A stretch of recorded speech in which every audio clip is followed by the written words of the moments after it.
Então falou o Senhor a Moisés e Arão, dizendo: este é o estatuto da lei que o Senhor ordenou, dizendo: diz aos filhos de Israel que tragam uma bezerra vermelha, uma novilha vermelha, sem defeito e que não tenha mancha, e sobre ela não tenha sido colocado nenhum jugo. Versículo 3: e dareis a Eleazar o sacerdote, e tirará fora do arraial, e degolará a novilha diante dele. Versículo 4: e Eleazar o sacerdote tomará do seu sangue com o dedo, e dele espargirá para a frente da tenda da congregação 7 vezes. Versículo 5: então queimará a novilha perante toda a congregação, e o seu couro, a sua carne, o seu sangue, com o seu esterco se queimará. Versículo 6: e o sacerdote tomará um pedaço de madeira de cedro, isopo e carmesim, ou seja, escarlate de carmesim, e lança no meio desta novilha. Há um enigma aqui,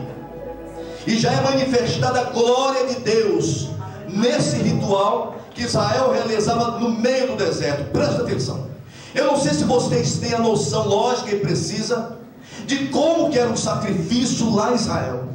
Pegava-se uma novilha branca e sacrificava dentro do templo para purificar as pessoas que estavam fora do templo. Ritual comum em Israel. Quando a nação de Israel pecava, trazia-se uma novilha uma vez por ano e fazia o sacrifício, como um sacrifício de expiação pelo pecado das pessoas que estavam fora do templo. Era uma novilha branca, sem mancha, uma novilha que não havia colocado nenhum jugo sobre ela, uma novilha que ninguém havia montado sobre ela. Mas nesse caso específico, em Números 19, fala-nos de uma novilha vermelha, e essa novilha, ela era sacrificada fora do templo. Pastor, todo sacrifício teria que ser feito dentro do templo, mas você leu o texto, você entendeu que essa novilha vermelha é sacrificada fora do templo. Só houve na história da humanidade 9 novilhas vermelhas, acredite, 9 novilhas vermelhas houve na história da humanidade. E essas novilhas surgiam quando Deus queria que elas surgissem, ou seja, em ocasiões especiais. Exemplo: quando havia a necessidade da purificação dentro do templo, Deus, o próprio Deus, se incumbia de uma novilha vermelha nascer, e na medida que essa novilha nascia, o próprio Deus encaminhava essa novilha ao sacerdote, ou seja, era comprada essa novilha por uma grande soma de dinheiro. Pegava-se essa novilha, sacrificava, o sumo sacerdote Eleazar passava os seus dedos sobre o sangue dessa novilha. São rituais respeitadíssimos em Israel, e isso é o manifesto da glória de Deus no meio do povo. Passa-se o sangue sobre essa, passa-se os dedos sobre o sangue dessa novilha, e vai na porta da tenda e esparge 7 vezes.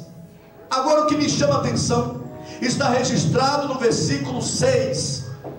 Na medida que essa novilha é imolada e morta, sacrificada fora do templo, ela tem uma representatividade do Senhor Jesus Cristo. Há indícios de que antes do retorno do Messias surgirá a 10ª novilha.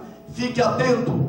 O dia que vocês souberem que surgiu uma 10ª novilha vermelha sem mancha, e que não tenha sido colocado nenhum jugo sobre ele, é fácil saber quando não foi colocado nenhum jugo, porque o olho da novilha é um olho alegre, ela olha com um olhar alegre. Quando é colocado o jugo, o peso, o trabalho, ela tem um olhar triste. E na medida que o Senhor Jesus Cristo retornar, antes do seu retorno, surgirá a 10ª novilha. Israel já tem 50 milhões de dólares para pagar por essa 10ª novilha. Glórias a Deus, aleluia. O que me chama a atenção aqui sobre a glória de Deus está registrado no versículo 6. Na medida que essa novilha era sacrificada, pega-se madeira de cedro, lança em cima desta novilha, juntamente com uma planta chamada isopo. Essa planta era de ordem medicinal, era usada para a cura das pessoas, e joga-se essa planta em cima da novilha, juntamente com madeira de cedro, e atear no fogo. Traz para o sacerdote o escarlate de carmesim. O que é isso, pastor? Aqui em São Paulo, nós mencionamos inúmeras vezes a palavra carmesim, que o sangue de Jesus é o sangue carmesim, e tem um significado dentro desta alegoria bíblica. Veja bem, de onde é que se extrai o carmesim? Nós mencionamos inúmeras vezes.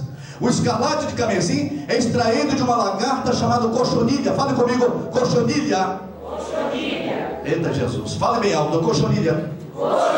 Eu quero que vocês memorizem esse nome. Essa lagarta, ela traz uma representatividade do Senhor Jesus Cristo.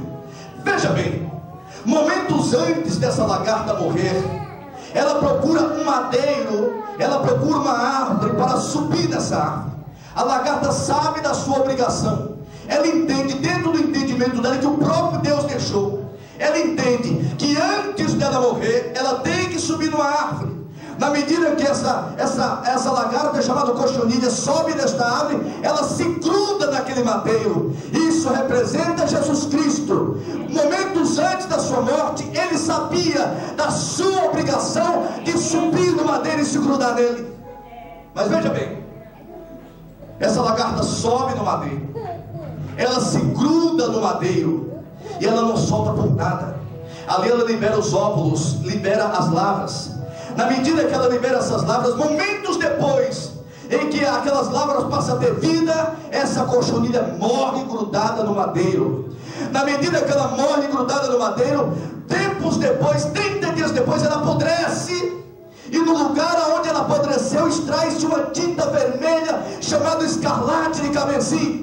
Isso representa a glória do Senhor Jesus Cristo, quando ele esteve na cruz do Calvário. Ele foi grudado no madeiro e derramada a sua última gota de sangue para nos dar vida. Pastor, por que Deus escolheu a cochonilha? Porque tem uma representatividade do Senhor Jesus Cristo.